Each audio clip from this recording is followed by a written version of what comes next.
Brought to you by Sensodyne K, Higher and Candid. SLS और paraben gone, तो का current on.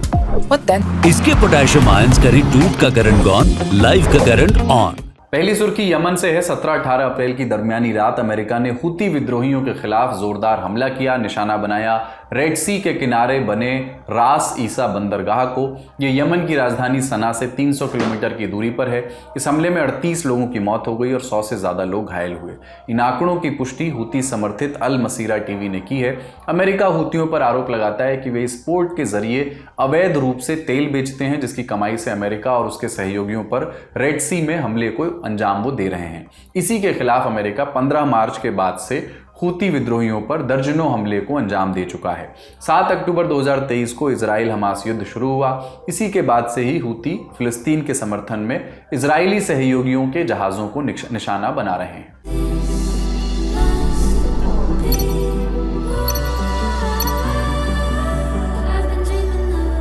दूसरी सुर्खी है रूस यूक्रेन जंग से। रूस ने यूक्रेन के उन आरोपों को खारिज कर दिया है जिसमें कहा गया था कि उसने 12 अप्रैल को यूक्रेन की राजधानी कीव में एक भारतीय फार्मेसी कंपनी के गोदाम को ड्रोन से निशाना बनाया, जिस कारण वहां आग लग गई और कंपनी को लगभग $25 मिलियन का नुकसान झेलना पड़ा।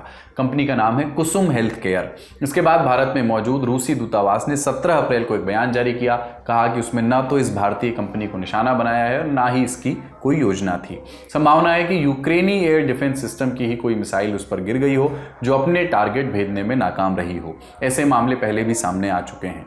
रूसी दूतावास ने आगे बताया कि उस दिन हमने यूक्रेनी टारगेट को निशाना बनाया, जिसमें सैन्य हवाई अड्डे, ड्रोन असेंबली वर्कशॉप सहित कई टारगेट थे, लेकिन हमने सिविलियन टारगेट को निशाना नहीं बनाया।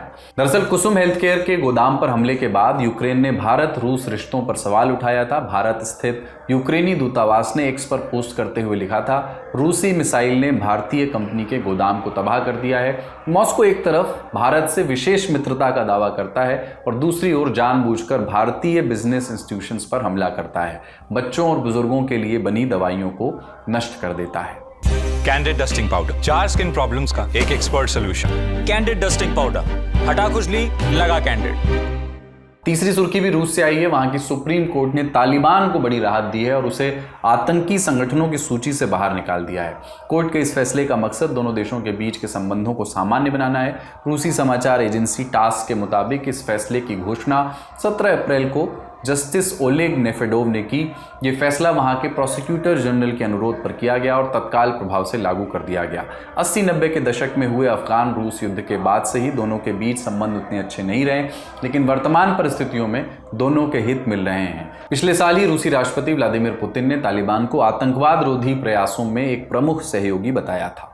अगली सुर्खी ईरान से है। सुप्रीम लीडर अयतुल्ला अली खमेनेई ने 17 अप्रैल को अपने विदेश मंत्री अब्बास अरागची को रूस भेजा है, एक चिट्ठी लेकर के। पर क्यों? दरअसल इस चिट्ठी में अमेरिका के साथ हो रहे न्यूक्लियर डील को लेकर हो रही बातचीत की जानकारी है। 12 अप्रैल को ही ईरान और अमेरिकी अधिकारी ट्रंप कार्यकाल में पहली बार इस मामले को लेकर ओमान में मिले थे। बातचीत पॉजिटिव बताई गई और अब दोनों के अधिकारियों के बीच 19 अप्रैल को रोम में नेक्स्ट राउंड की मुलाकात होनी है। इसी से पहले ईरानी मंत्री व्लादिमीर पुतिन को जानकारी देने रूस पहुंचे हैं।